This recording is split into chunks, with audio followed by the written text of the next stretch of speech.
Madame, Messieurs, bonjour. Un plaisir de vous retrouver sur la chaîne d'information leader Sénégal 7 TV, comme nous l'avons fait ça. Nous avons un immense plaisir de recevoir ci entretien spécial bi ñu leen jagleel Babacar Ba.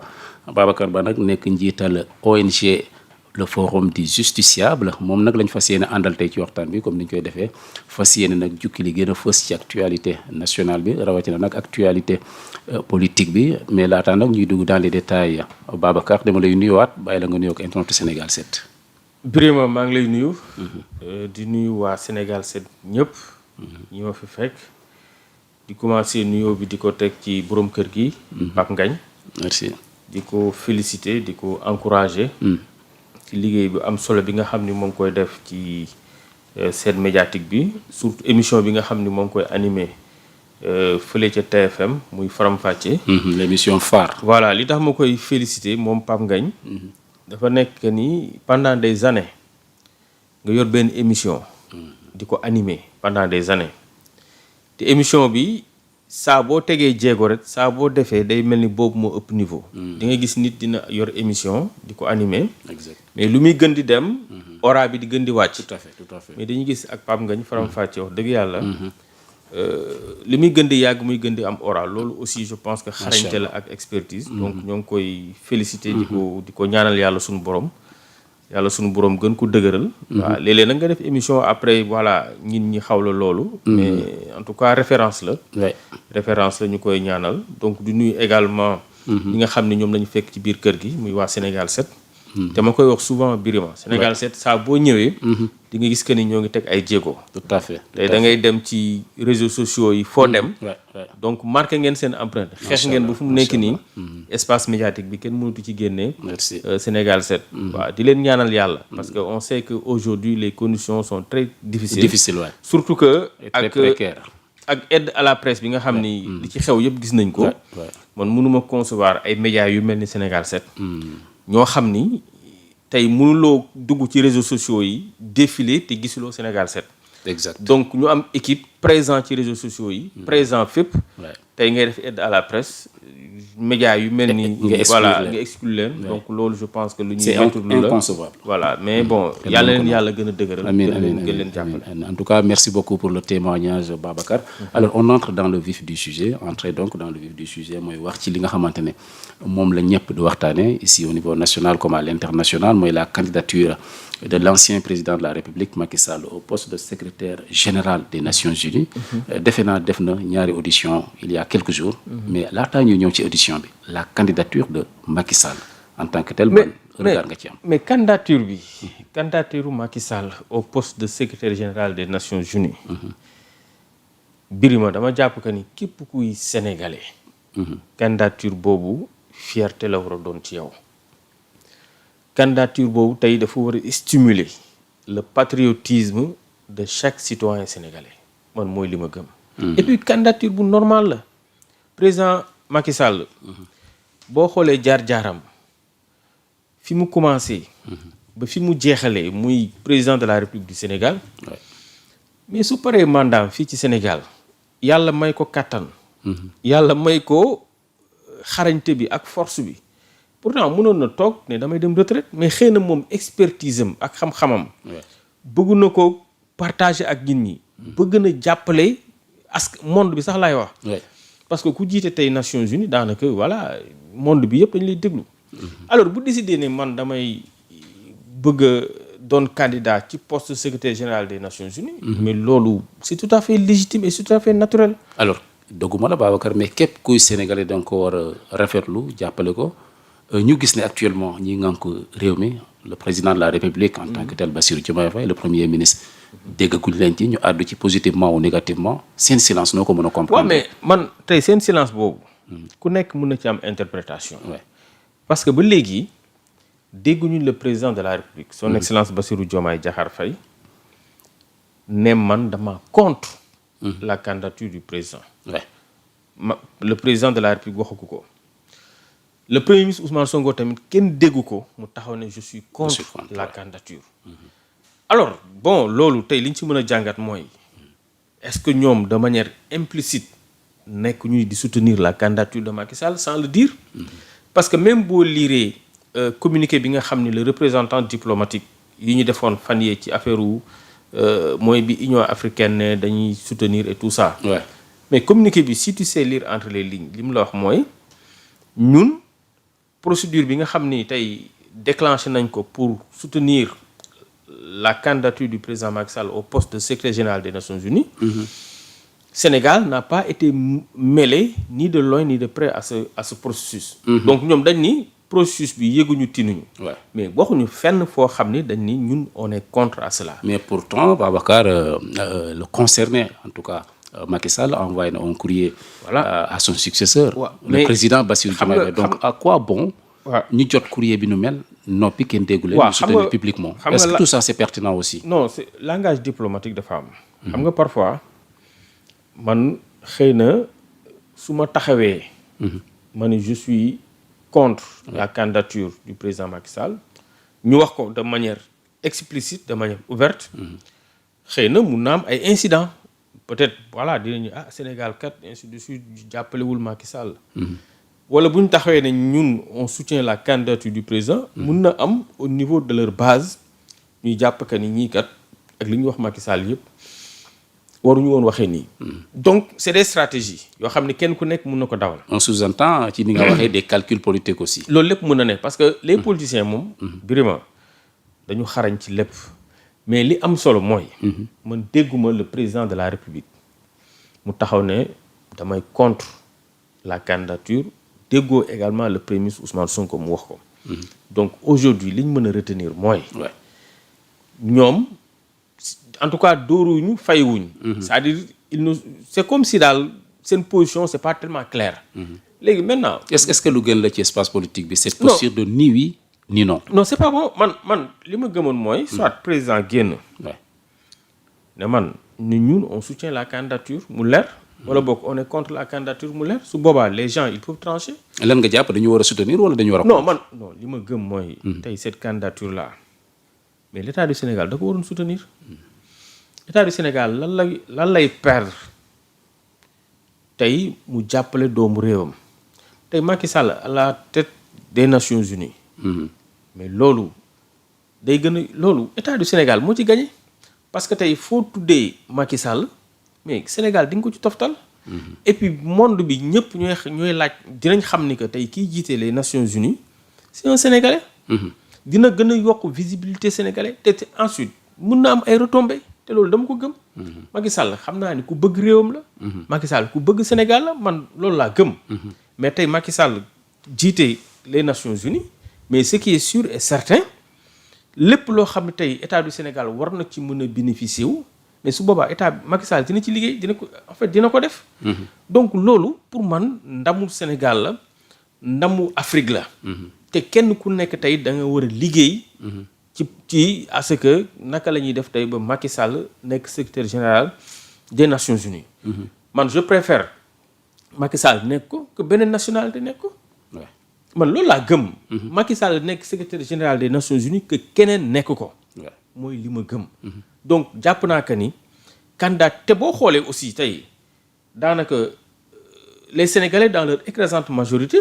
mais soutiennent cette candidature. déclaration de ñi génn déclarer ni ñun on soutient la candidature du président Macky Sall. mais ñooñu bari nañ chefs religieux yi communicateurs traditionnels yi sportifs yi ñu si bari. On a vu une liste des circuits, on parle de 286 voilà personnalités. donc tey boo xoolee parmi lesquelles 7 anciens ma premiers ne ministres. tey boo xoolee xëy na benn nombre bu restreint.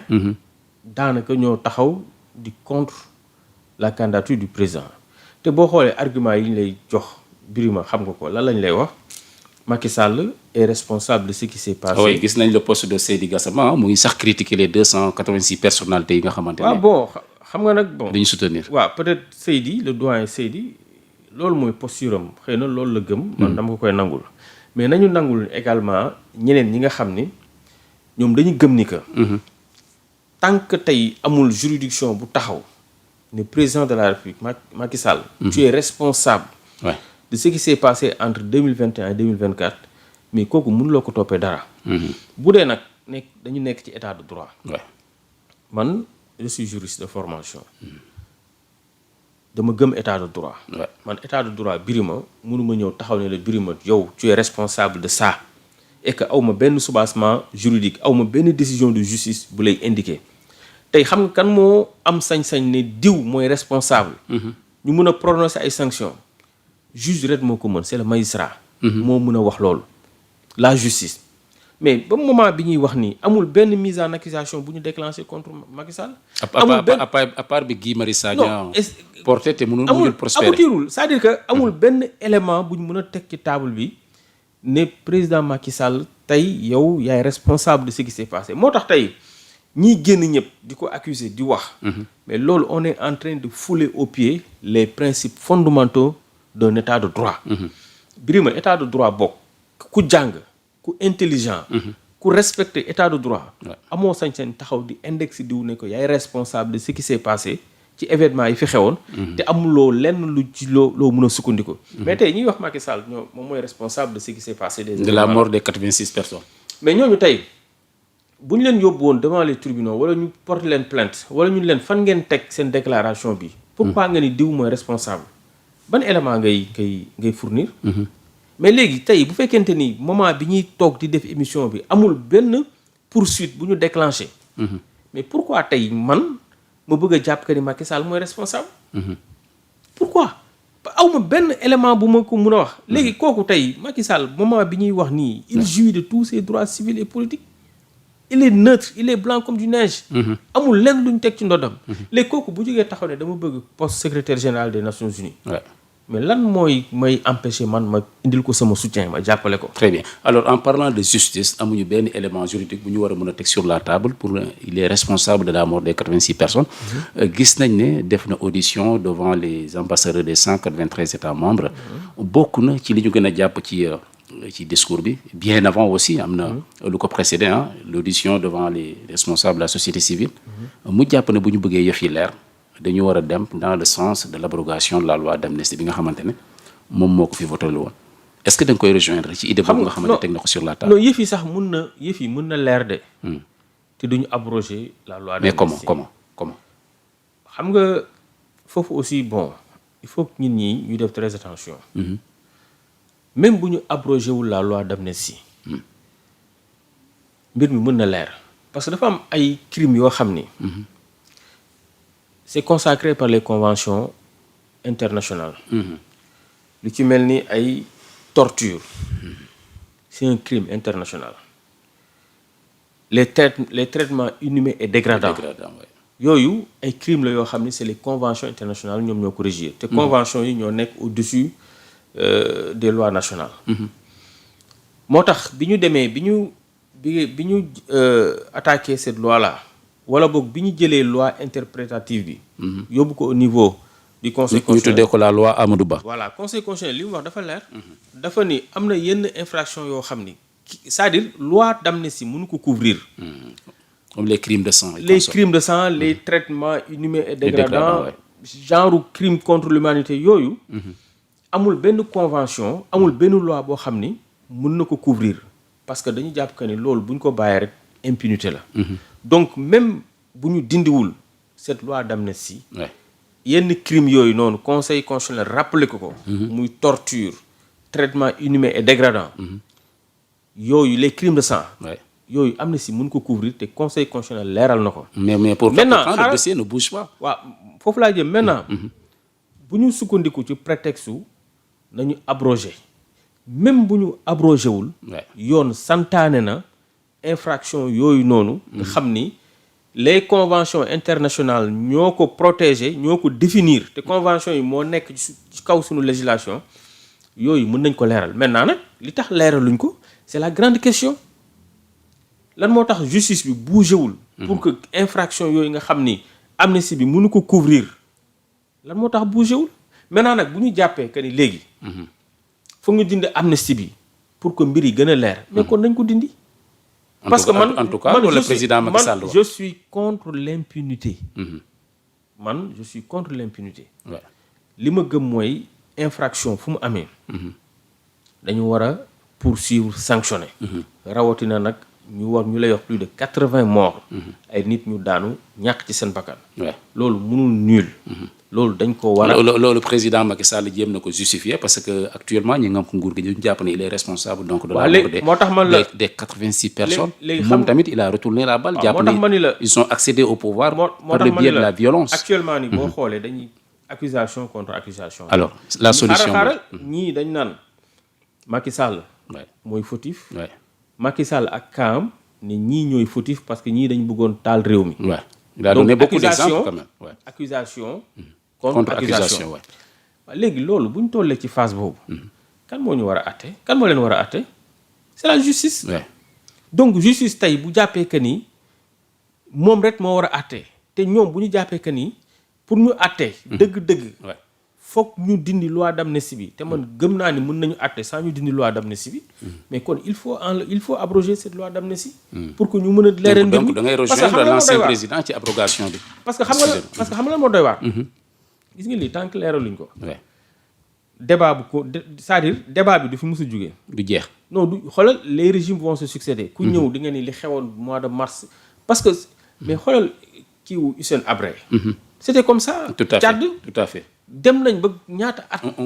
les gens di ci wax Hissène Habré. c'est-à-dire tant que leeraluñ mbir mi.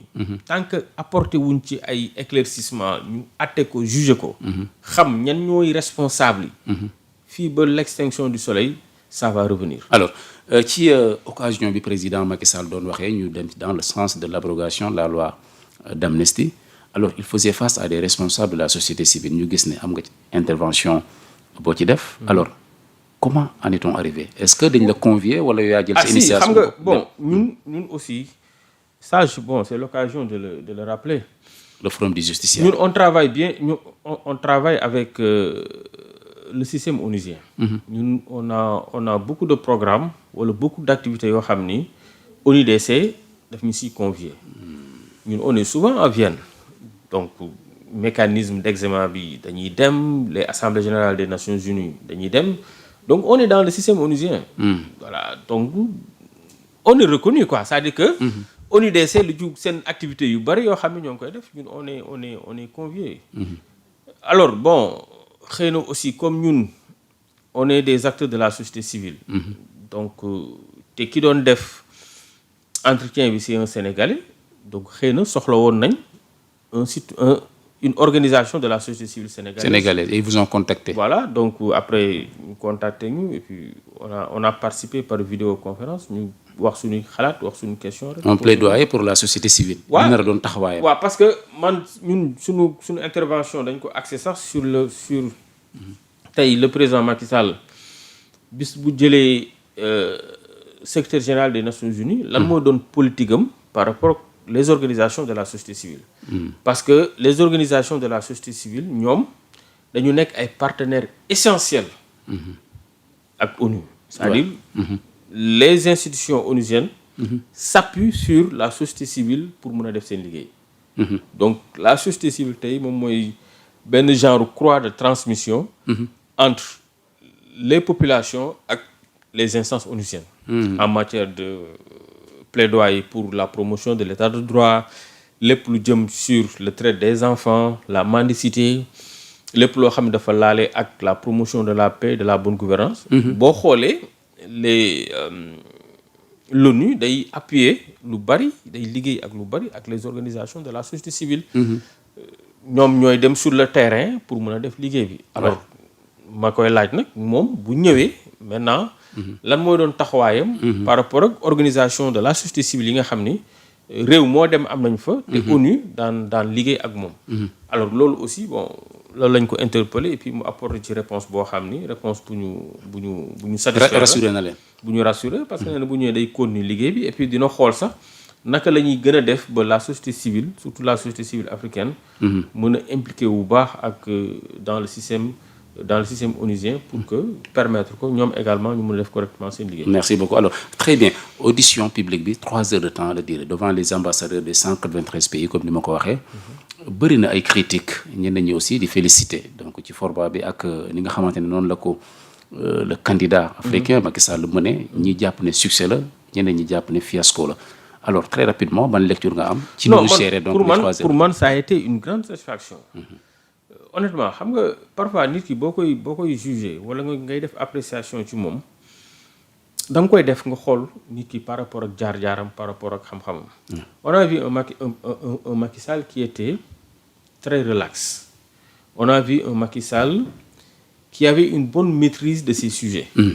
Honnêtement, c'est-à-dire que les questions, il les répondait tranquillement. Questions une que posées, apporte une réponse.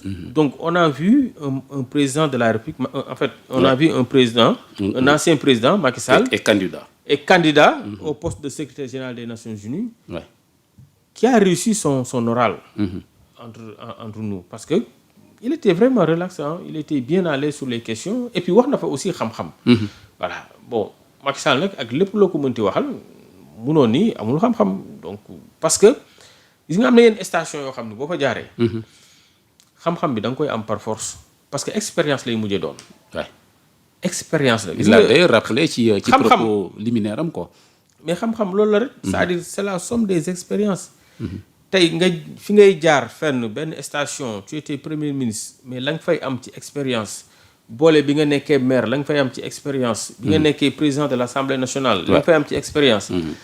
bi nga nekkee président de la République say entrée say sortie mais loolu boo ko boolee moom mooy doon xam-xam bi ne ci yow rek. donc il était bien et puis voilà donc pour man il a bien réussi son oral et puis dañ koy ñaanal.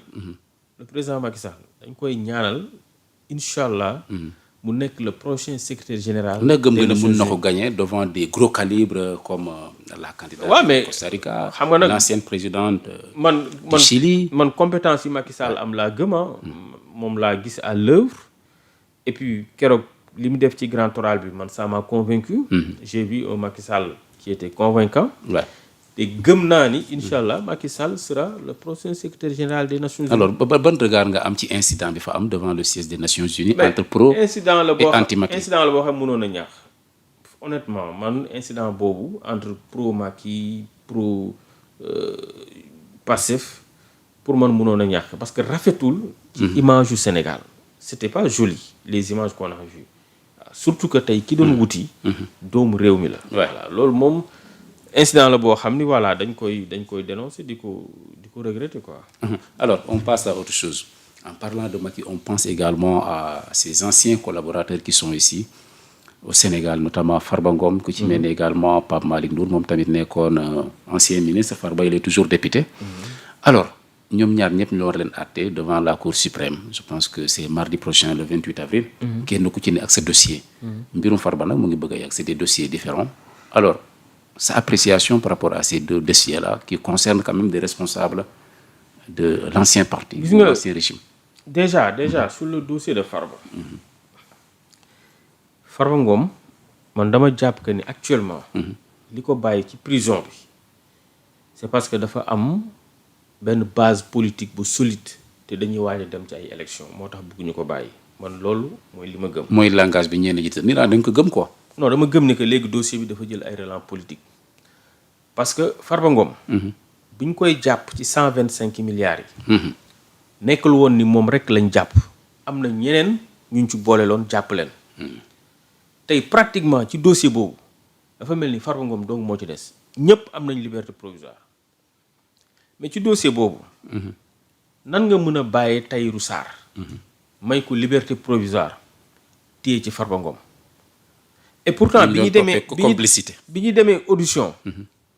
devant le juge d'instruction du pôle judiciaire financier mën nañ wax ni que sax Tahirou Sarr daanaka dafa décharger Farba Ngom da ko setal mais juge bi dafay instruire à charge et à décharge xool leen ñoom ñaar ñëpp gis que ni ñoom ñaar ñii muy Tahirou Sarr ak Farba Ngom dañoo mettre sur la table lu ñuy wax ay contestations sérieuses ñu teg sur la table ces contestations là juge bi qui est indépendant apprécié may leen ñoom ñaar liberté provisoire may leen ko procureur ñëw def opposition ci Farba Ngom képp dong bàyyi Tahirou Sarr loolu en terme d'équité nu ko mën a tuddee mais génnoon nañ quand même mbirum téléphone portable yi. waaw xaaral maa ngi ñëw foofu loolu moo mujj parce que ñaari dossier la. dafa am 125 milliards yi. am mbirum téléphone yi waay. ci dossier 125 milliards yi ñu bàyyi ci ñu may Tahirou Sarr liberté provisoire.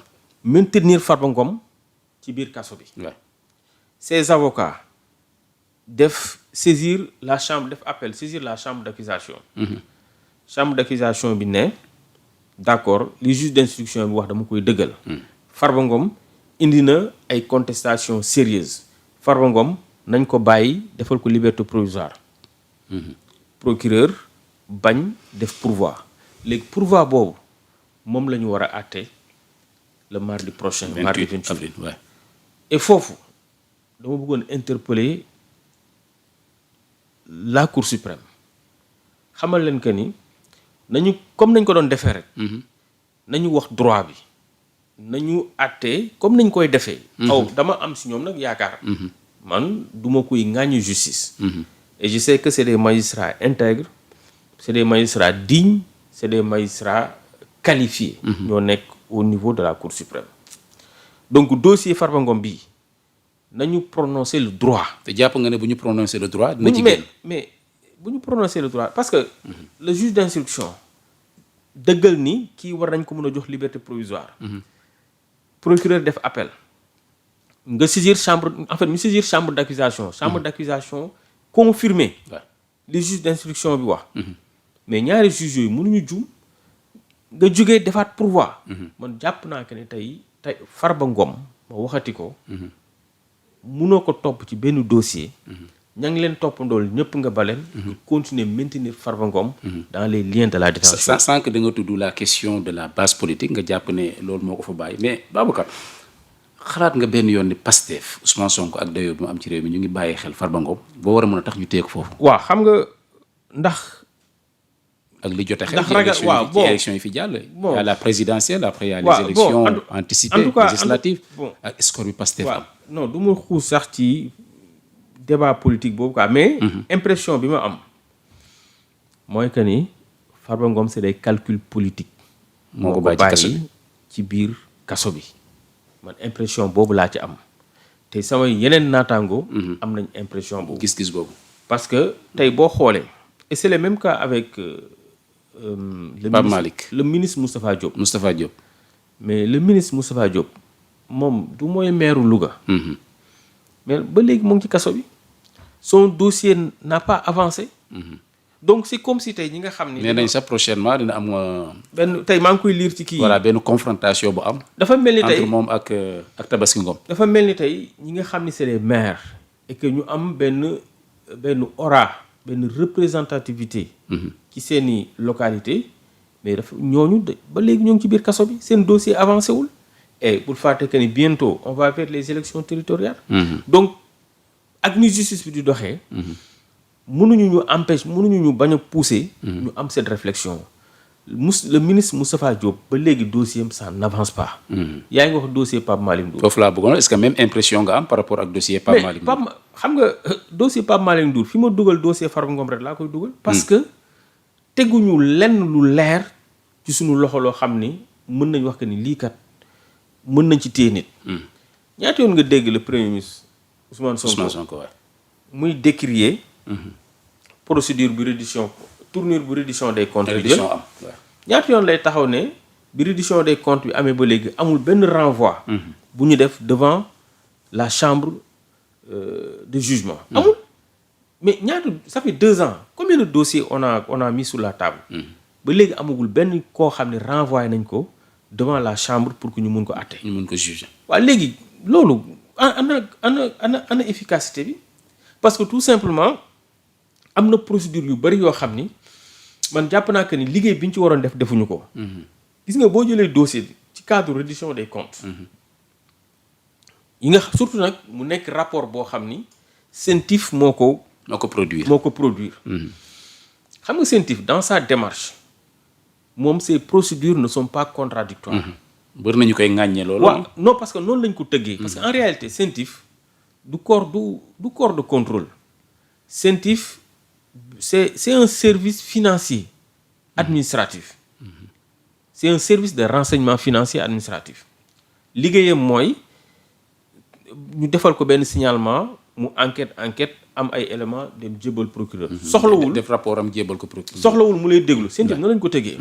maintenant CENTIF comme ces rapports ne sont pas contradictoires CENTIF bu jëlee rapport am jox ko procureur financier procureur li mu war a def mooy jël rapport bi def délégation judiciaire jox ko la gendarmerie wala la division des investigations criminelles ne leen yaatal leen xóotal leen parce que bu leen yaatal leen xóotal leen DIC wala gendarmerie bu ñuy yaatal di xóotal dinañ woo nit ki au moins mu mën a indi ces éléments foofu contradiction bi dina am mun leen man lii ak lii virement bi lii ko waral lii ak lii moo ko waral ñu échanger DIC su paree rendre procureur bu xoolee que ni nit ki am na ay éléments de réponse yu plausible mais mu yemale fa dossier bi mais lan mooy xew CENTIF day jël rapport bi jox le procureur financier automatiquement procureur jox ko juge d'instruction nga ñëw ñu déglu la nga ñëw ñu déglu la def la mandat de dépôt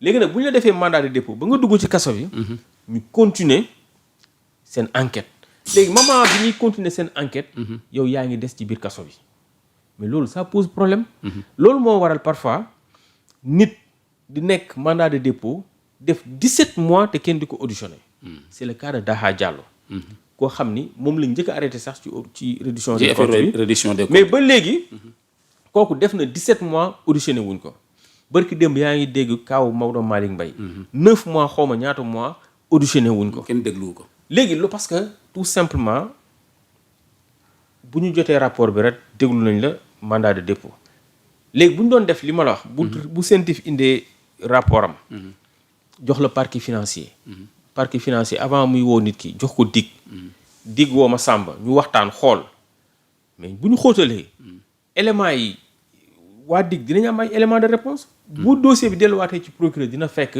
procureur am éléments yëpp soit ñu woo ko def renvoi ñu àtte wala ñu bàyyi ko mais reddition des comptes bi ni muy doxee respecté wul ak yelleefu nit ñi te ñun en tant que droit de l'homme on n'est pas contre la reddition des comptes parce que li ñu gëm mooy képp ku ñu dénk da nga war a rendre compte ñun loolu lañ gëm mais bu ñu demee nag ba xam ni procédure bi dafay jalgati ak yelleefu nit ki dañ koy condamner bu ngeen fàttalikoo CREI yi problème boobu la ñu amoon ak CREI yi parce que CREI yi respectul woon ak yelleefu doomu aadama yi parce que CREI yi bu ñu la fay àttee bu ñu la xësee ba condamné amuloo sañ-sañ nga def appel le principe du double degré de juridiction amul woon ci CREI yi ba tax na ñu xeexoon ko ba ñu indil ñu pôle judiciaire naam pôle judiciaire baax na parce que am na un collège de juges d'instruction am na une chambre d'accusation am na une chambre de jugement am na chambre d'appel maanaam surcomposition pôle judiciaire financier amuñu lenn luñ ci wax lépp baax liñ ciy dénoncer rek mooy rapport scientifique ni ñu koy joxee procureur du ko xóotal du ko yaatal procédure ñu woo ci nit ki ñu déglu leen def mandat de dépôt bàyyi leen fa pendant 9 mois 10 mois 17 mois loolu moom dañ koy dénoncer merci on avance un peu Babacar wax ci leneen muy la convocation des partis politiques par le ministre ou le ministère de l'Intérieur tout simplement Mouhamadou Bamba Cissé fas yéene waxtaan ak ñoom ci processus électoral bi xam nga ne nag processus bi wax nga ko sànq en 2027 peut-être on s'achemine vers des élections municipales alors inquiétude yu bëri woon na ci notamment du côté de la société civile et de l'opposition convocation bi je pense que c'est le 30 avril alors bi nga ko déggee ban sentiment ban jàngat nga ci am waaw bi mu ko dégloo sentiment de satisfaction laa ci am parce que déjà je rappelle que société civile aussi joué na ci rôle bu am solo à travers des alertes voilà parce que xam nga ñun ay weer ci ginnaaw waa FDR muy Front pour la défense de la démocratie et de la République déjà dañ demoon seeti waa COSC bu professeur Babacar Gueye ak bu Ndiaye Cissé jiite ñu waxtaan ak ñoom wax leen seeni doléance li leen metti ci processus bi ak question yu bëri yoo xam ne jàpp nañ le fichier voilà war nañ ci mën a waxtaan quoi bi ñu fa jugee ñu ñëw également ci suñu siège au niveau du forum du justiciable waa FDR waxtaan ak ñun ci la nag société civile dem seeti le professeur Babacar Gueye ak Moundiaye Cissé ñu dem seeti le ministre de l'Intérieur. Bamba Cissé Bamba Cissé ñu waxtaan ñu xamal carrément ministre de l'Intérieur ne ko kat. waa les partis politiques lii mooy seeni loolu après bi ñu waxtaanee. le ministre de l'Intérieur également moom ci agenda am il avait déjà prévu de recevoir les partis politiques. rencontrer leen donc séance tenante ils ont accepté mu fixer la date du 30. kenn ku ci ne war a am benn représentant. léegi maintenant le 30 ci la mbir mi di am donc je pense que ñoom bu ñu demee le 30 les partis politiques dinañ mën a waxtaan ak le ministre de l'Intérieur. wax le ministre de l'Intérieur ñoom lan mooy seeni préoccupation ci modification des articles L29 ak L30. wax ministre de l'Intérieur lan mooy seen préoccupation ci processus électoral bi fichier bi décret bi ñu war a jël. pour fixer la date des élections mais également révision ordinaire wala extraordinaire yu war a am. donc yooyu yëpp c'est des éléments bu ñu demee dinañ ci waxtaan ak le ministre de l'Intérieur mais aussi waxtaan ak moom sur les questions de liberté. manifestation yi ak ñi nga xam ne ñoo ngi ci kaso yi ay maire lañ. donc am nañu en tout cas occasion.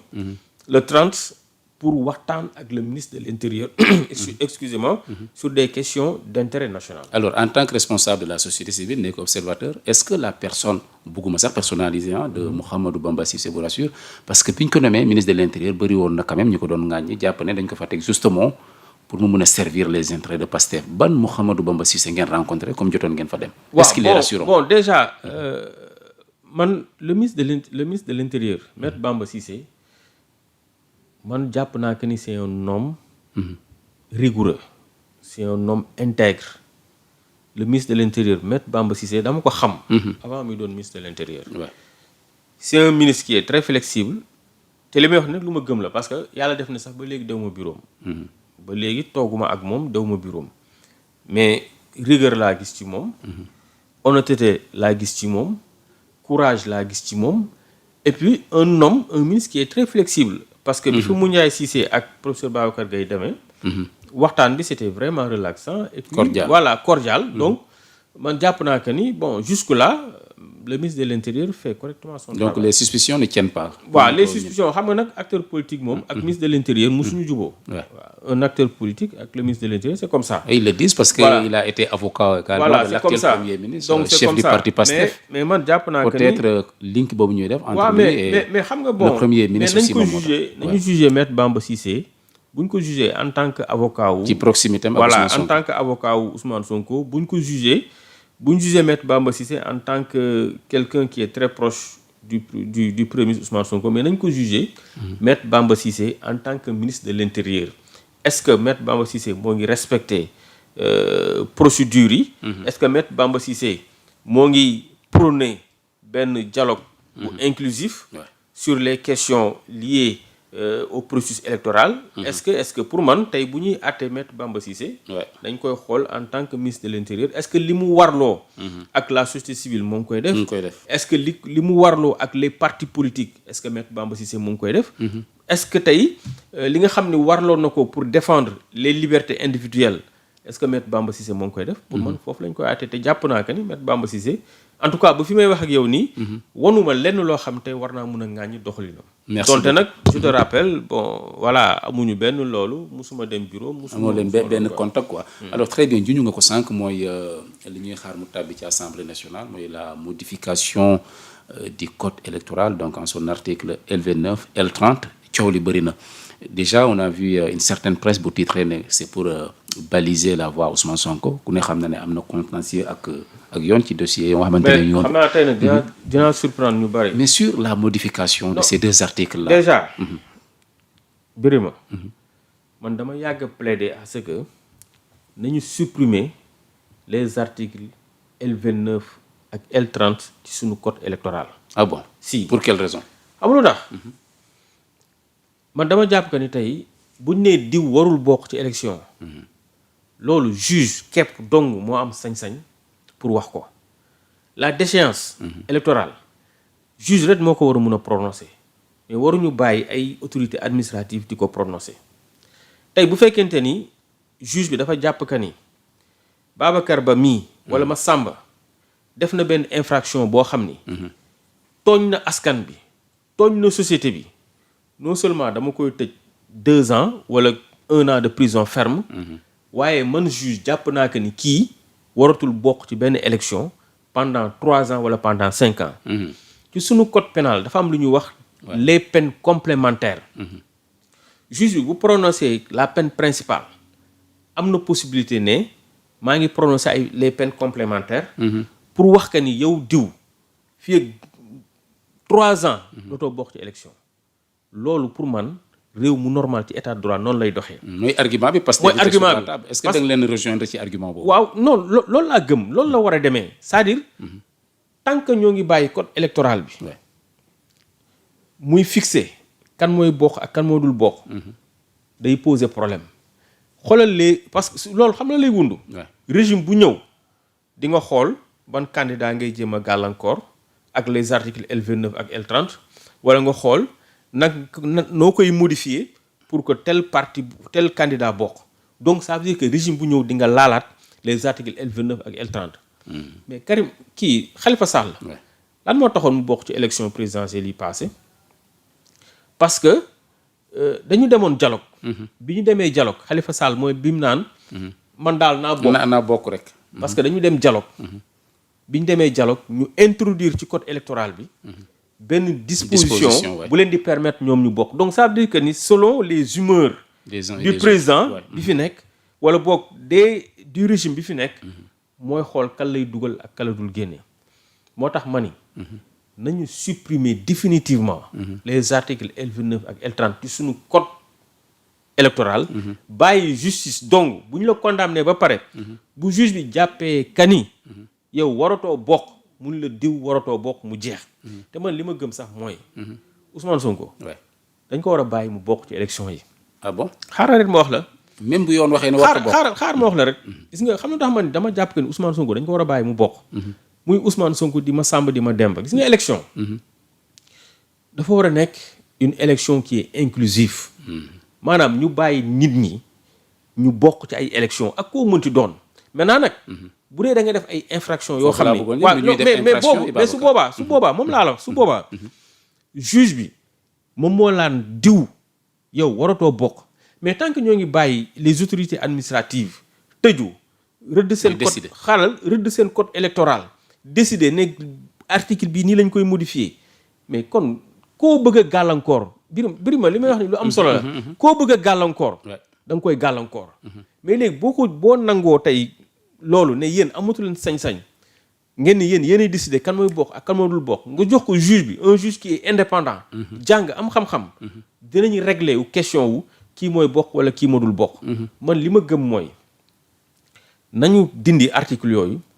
jox sañ-sañ bi juge te ñu bàyyi à partir de échéance yi di ñëw. képp kuy sénégalais. nga remplir les critères muy Ousmane Sonko di Massamba nga dem ci ay élections. maintenant nag désormais ñu def benn réforme bu profonde. ne vous le juge désormais koo condamné. boo jàppee que ni kii mënatul bokk ci élections yi nga xañ ko. su boobaa xoolal dootuñu laal code électoral bi. mais xoolal moo def yow bu ñu yëkkatee waxu code électoral rek. sa xel ci lan lay dem. article L29 article L30 gis nga c'est des articles célèbres. bu ñu ko dindi woon ci code électoral bi définitivement jox sañ-sañ bi juge bi xoolal dootuñu am problème mu laal code électoral bi. code électoral bi li ci ëpp ñoom loolu moo leen ci soxal fu ñu waxee code électoral bi rek. on pense à ces deux articles là. et puis ñu war ñu si tympaniser war ñu si téye pendant combien de temps. xoolal débat bi maintenant c'est-à-dire un débat boo xam ne du mës a jeex. loolu ci réew loolu mënu ko yor. alors merci on avance un peu on parle de transparence maintenant jamono jii ñuy wax assemblée nationale mu ngi déglu député yi ci li nga xamante ne moom mooy crédit yi ñu leen voté loon muy exercice de transparence nga nekk responsable de la société civile bokk na ci tweet yi ngay def en tout cas à travers X di woote à ce que ñu bàyyi xel li nga xamante ne moom mooy la transparence exercice boobu assemblée di def actuellement ñu bëri di ko rafetlu en tout cas si ñu bëri ñi nga xamante ne ñoom ñoo féeti ci nguur gi. xam nga on regarde par rapport à ça. xam nga transparence man daf ma soxal. déjà je rappelle que j'ai été ancien vice-président de l'OFNAC. donc j'ai beaucoup travaillé sur ces questions-là. mais aussi dama am benn master j'ai un master 2 sur la passation des marchés publics. des marchés ouais. voilà donc c'est des questions yoo xam ni. man bu naa ma ça m'intéresse beaucoup. alors Assemblée nationale dañu gis que ni dafa commencé di auditionner dafa def benn exercice de transparence boo xam ni dañuy auditionner les ministères pour xool seen niveau d'exécution budgétaire ouais. budget bi ñu leen nataloon ndax voilà ni ñu koy utiliser fan la consommation bi toll loolu c'est très bien loolu exercice de transparence la loolu on applaudit mais nag foofu ku ñuy tàccul foofu c'est le président de l'Assemblée nationale c'est l'Assemblée en tant que telle c'est Pastef c'est qui c'est le président de l'Assemblée nationale c'est le président de l'Assemblée nationale c'est Pastef c'est régime ak kooku bëggee rek mais l'essentiel ci démarche bi lañ koy apprécier mais pour man mais balaa ngaa laax jaay nga laax lekk. Ça veut dire quoi? Ça veut dire que le président de l'Assemblée nationale le président de l'Assemblée nationale El Malick Ndiaye monsieur El Malick Ndiaye balaa muy dem di woo les ministères là ne leen kaay ma saytu yéen seen budget fan ngeen ci toll mais El Malick Ndiaye bul fàtte ni budget am le budget de fonctionnement de l'Assemblée nationale c'est plusieurs milliards te budget bi ñuy jox El Malick Ndiaye budget bi ñuy jox El Malick Ndiaye budget boobu du xaalisam c'est l'argent des contribuables sénégalais du contribuable sénégalais xaalis bi El Malick Ndiaye yor ñu ciy fonction muy budget wu assemblée xaalisu baykat bi la xaalisu jakartaman bi la xaalisu plombier bi la xaalisu mécanicien bi commerçant yi nekk Sandaga yi nekk Difoncé c'est l'argent du contribuable sénégalais donc li jaadu mooy moom buy xayma les ministres moom it na xayma boppam parce que xam nga tey gis nga mais nu muy xaymaa boppam waaw mais nu muy xaymaa boppam xam na la mais ñu wax sénégalais yi gis nga dañuy mu publier rapport ou bien qu'est-ce qu'il va faire concrètement gis nga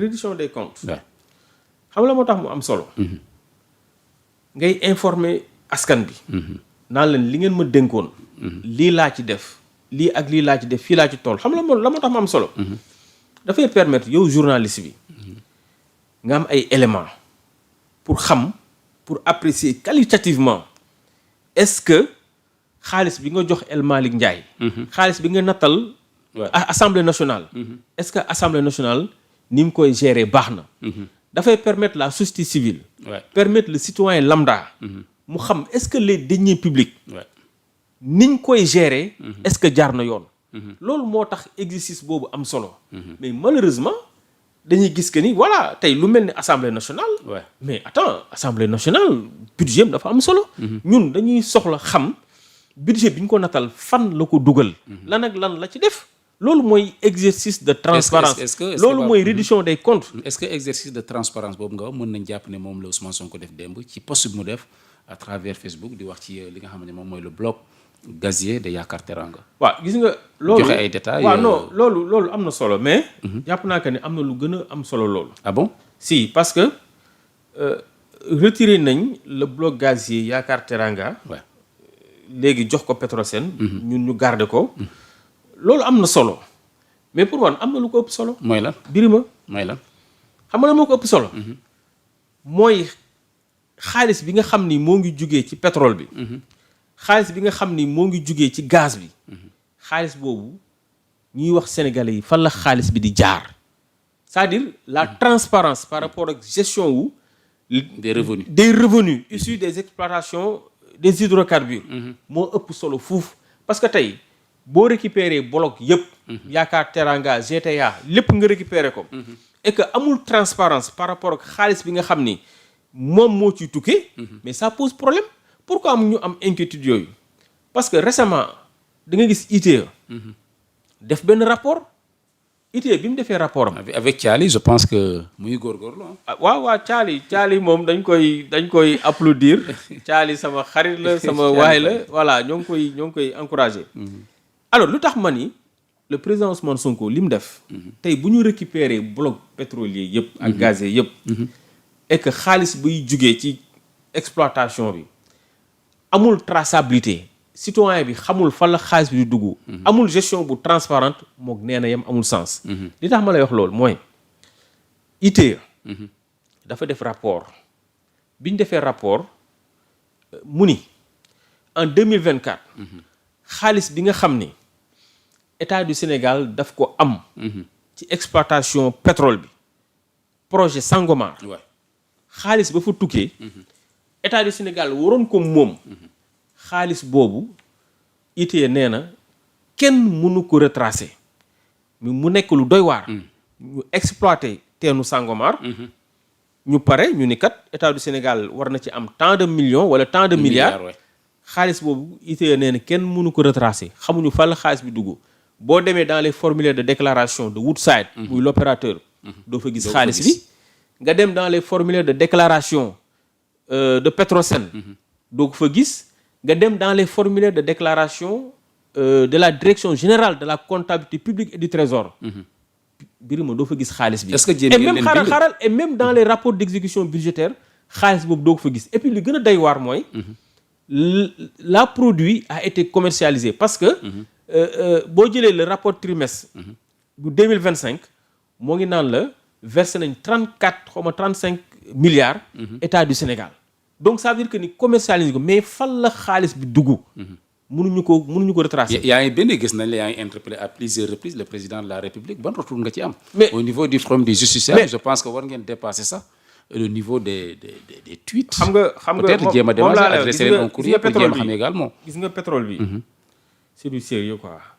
te gis nga ñoom Pastef bu ñu leen xamee xëy na ci ay questions de transparence bokk na lu leen gën a propulser. surtout le débat sur le pétrole. Ousmane Sonko dafa bindoon benn livre xaw ma 2017 la jàppatuma année bi. pétrole et gaz. deux points d'une spoliation. 2 points chronique d'une spoliation. Ouais. donc ñoom dañu war a am benn gestion bu exemplaire. ci pétrole bi. gis nga pétrole bi. am na yu bëri yoo xam ne ñun citoyens yi daf ñu échappé. ba ci le fonds intergénérationnel. mais fonds intergénérationnel boobu yow est-ce que xam nga ni est-ce que en tant que journaliste.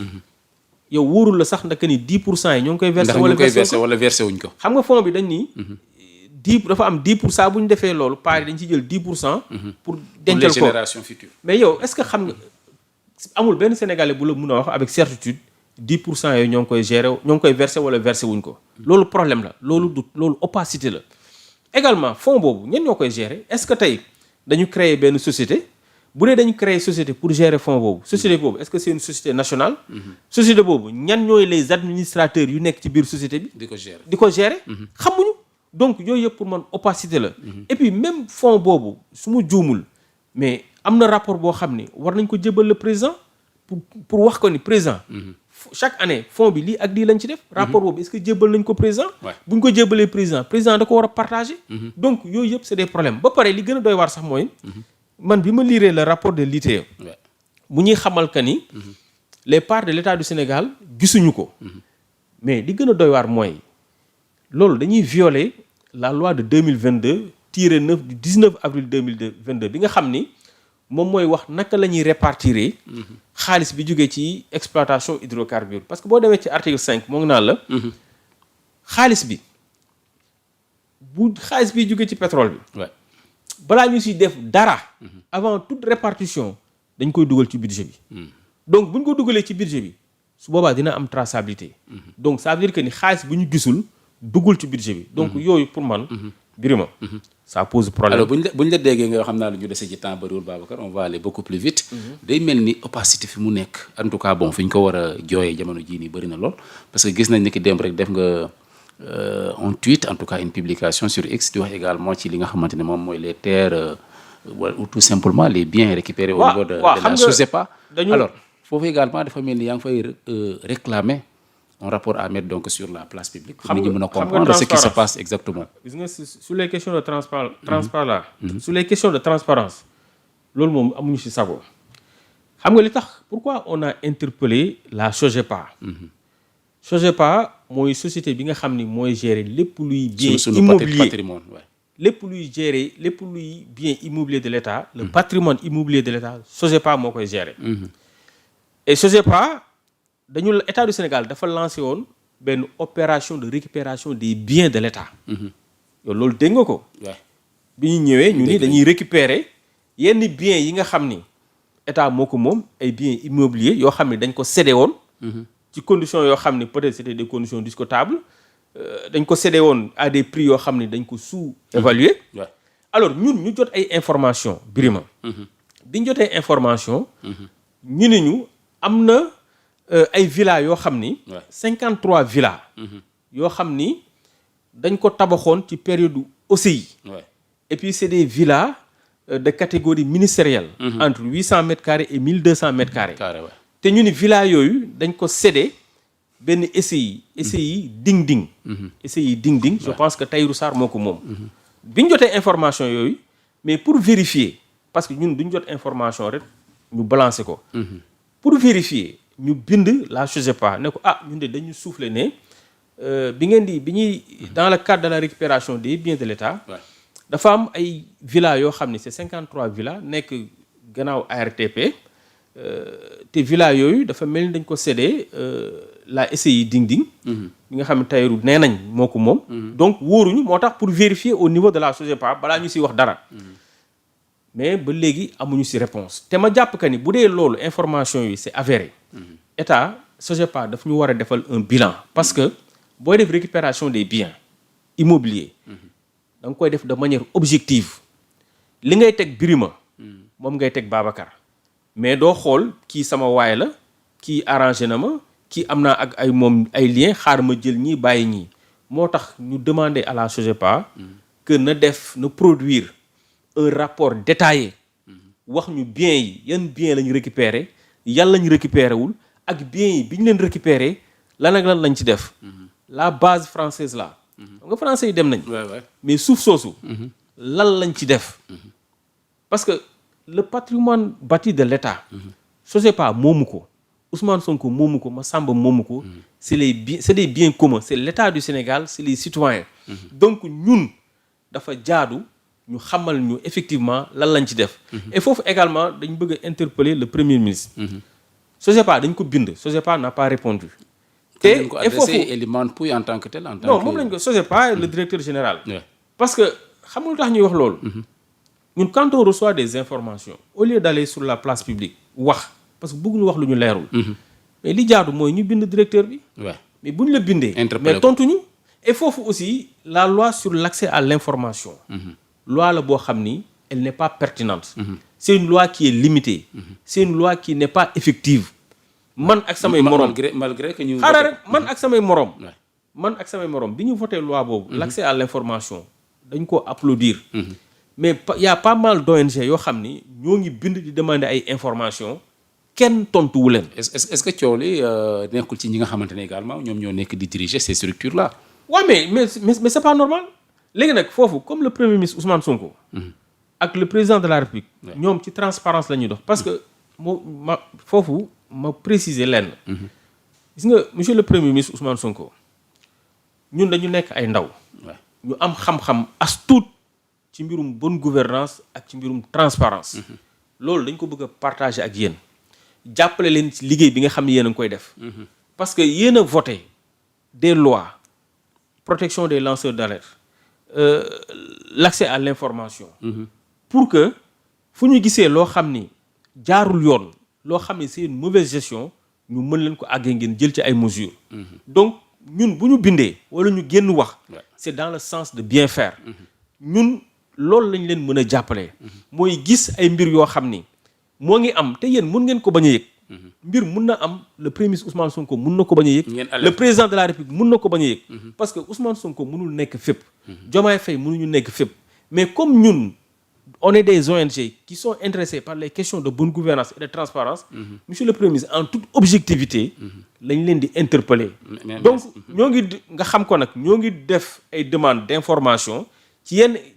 ay explications ci yenn information yoo xam ne ñoo ngi koy am mais bu ñu dugalee kenn du ñu tontu donc pour man li xew SOGEPA loolu aussi en fait SOGEPA ci boppam war na génn defal ñu un bilan détaillé wax ñu procédure bi naka la ko defee ak biens yi nga xam ne récupéré na ko lan la ci def très bien temps bi jeex na Babacar mais ma bàyyi la rek nga jox ñu ay détails très rapidement en quelques secondes ci campagne de recrutement volontaire bi nga xamante ne yéen a ngi ko doon amal au niveau du forum du justiciable si ñu tëjee ko foofu waaw yaa ngi wax lu am solo parce que forum du justiciable dañu nekk ci benn processus d'élargissement dañu bëgg maintenant ñu romb Dakar quoi au niveau des localités les plus reculées à l'intérieur quoi à l'intérieur donc ñu am fa ay antennes alors ci lañ defoon lancement volontaire yooyu et puis bi ñu ko defee c'était vraiment favorable gars yi ñëw nañ quoi non on a plus de 800 et quelques inscrits donc ah bon si effectivement dans chaque localité am nañ bi ñu dajalee nombre volontaire yi nga xam ni pare nañ pour liggéey ak le forum toll nañ ci 800 et quelques honnêtement. Dans toutes les régions. Dans toutes les régions pratiquement Kolda Sédhiou Thiès Tamba localité yépp am nañ fa ay représentants actuellement ñoo ngi nekk di def di waxtaan ak ñoom di xool naka lañ leen di regrouper. organiser wu. Donc ça on est en train de le faire. Et puis di lancer aussi beneen appel. que forum bi ubbeeku na pour ñëpp. ñi nga xam ni actuellement yaa xam ngay syndicaliste yaa xam ngay nga am loola metti nga am loo xam ni metti na la. wala nga bëgg ku la taxawu ci mbirum ak yelleef ak doomu aadama. mun ngeen ñëw suñu siège. ñoo ngi nekk en face Ecobank bu Yoff donc boo ñëwee foofu dinañ la déglu taataanal la waxtaanal la. jàppale la ci li nga xam tey moom mooy say doon. merci beaucoup Babacar, ça a été un immense plaisir ma dalal la ci entretien spécial bi ma doon amal ak yow. ma bàyyi la rek nga placer le dernier mot. waaw dernier mot bi déjà Birima di la remercier. di la remercier man ku la naw laa. merci parce que tu es un journaliste aguerri. waaw xam nga nag nit ñi. des fois dinañ leen gis nii rek duñ leen loolu. waaw je rappelle que tu es déjà historien. donc tu es diplômé. clairement. waaw tu es diplômé avant ngay jaar si voilà déjà nekkoon nga fac lettres am fa say diplôme door a dem. donc yooyu day baax nit ñi di ko xam. nit ñi parfois dañ leen di gis nii rek ñu gis Birima Thior du ñu xam seen jaar-jaar. c'est vrai amaana man mi toog fii di wax. li may wax ni yaa am ko gën a maîtriser. donc moi je te respecte beaucoup. di la ñaanal yàlla sunu borom li nga bëgg ci métier bi yaa ko xam. yàlla na ko yàlla sunu borom defal. di santaat bu baax. waa Sénégal 7 ci opportunité bi ñu ma jox. di leen ñaanal jàmm yàlla suñu borom def fi xéwal bu bare. merci di la sant di la gërëm Babacar di fàttali ni yow la yaay le président de l'ONG Forum des Justiciables comme ni ñu ko waxee sànq di sant également di gërëm les internautes qui nous suivaient donc à travers la chaîne d'information leader Sénégal 7 TV di sant également di gërëm tuuti qui gère à elle seule la régie mbokk yi nag di leen di jox dig daje ci beneen entretien spécial fii ci Sénégal 7 yaa ngeen jëf.